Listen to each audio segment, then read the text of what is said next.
আমি ওইখানে 1 মিনিট যাইলে আপনার সমস্যা কোথায়? হ্যাঁ, মানুষ তো ঠিক আছে। এখন নোয়াখালী আঞ্চলিক পাসপোর্ট অফিস কোথায় এটা অনেকেই জানে না। তো যারা জানে না, আজকের এই ভিডিওটা তাদের জন্য। যদি আপনি চন্দ্রগঞ্জ থেকে আসেন, অনেক সময় লক্ষ্মীপুরের কিছু পাসপোর্ট এখানে ফিঙ্গার দেওয়ার জন্য পাঠায়। তো আপনি যদি চন্দ্রগঞ্জ থেকে নোয়াখালী আঞ্চলিক পাসপোর্ট অফিসে আসতে চান, তাহলে চৌরাস্তা থেকে আপনাকে একলাসপুর হয়ে গাবুয়া নামতে হবে। গাবুয়া নেমে ঠিক এই জায়গাটার মধ্যে আপনি আসবেন। আসার পরে সোজা পূর্ব দিকে চলে যাবেন। এটা হচ্ছে গাবুয়া।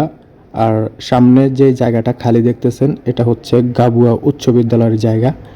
এই জায়গাটার পরে হচ্ছে নোয়াখালী আঞ্চলিক পাসপোর্ট অফিস। চলে আসলাম নোয়াখালী আঞ্চলিক পাসপোর্ট অফিসে।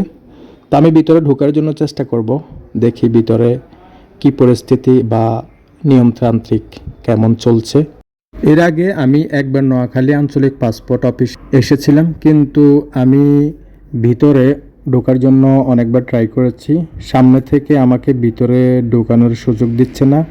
তো এখন যেহেতু আমার হেলমেটের মধ্যে ক্যামেরা আছে, এখন সম্ভবত আরও বেশি ঝামেলা করবে। তো একটু দেখি তাদের কি পরিস্থিতি, ভিতরে ঢুকতে দেয় কি না।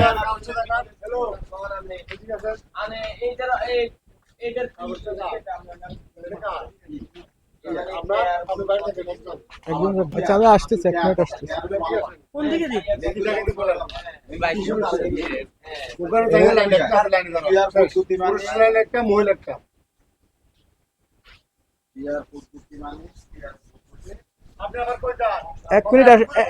আমি 1 মিনিট আসতেছি, 1 মিনিট।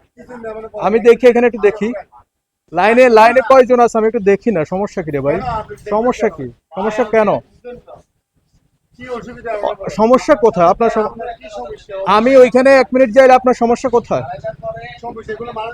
হ্যাঁ, মানুষ তো ঠিক আছে। এখন এখানে অনেকক্ষণ ঝামেলা করার পরে চেষ্টা করেছিলাম ভিতরে ঢোকার জন্য, কিন্তু ভিতর থেকে সম্পূর্ণভাবে নিষেধ করে দেওয়া হয়েছে। কোনো সাংবাদিক বা কোনো ক্যামেরা নিয়ে কেউ যদি ভিতরে ঢোকার চেষ্টা করে, ভিতরে না ঢোকানোর জন্য। তো আমি চলে আসলাম বাইরে। বাইরে আসার পরে দেখি এখানে কালবেলার পত্রিকার 3জন সাংবাদিক ভাই বসে আছেন। ওনারা এর আগে ট্রাই করেছে ভিতরে ঢোকার জন্য, কিন্তু এই দারোয়ানটা ভিতরে ঢুকতে দেয় নাই।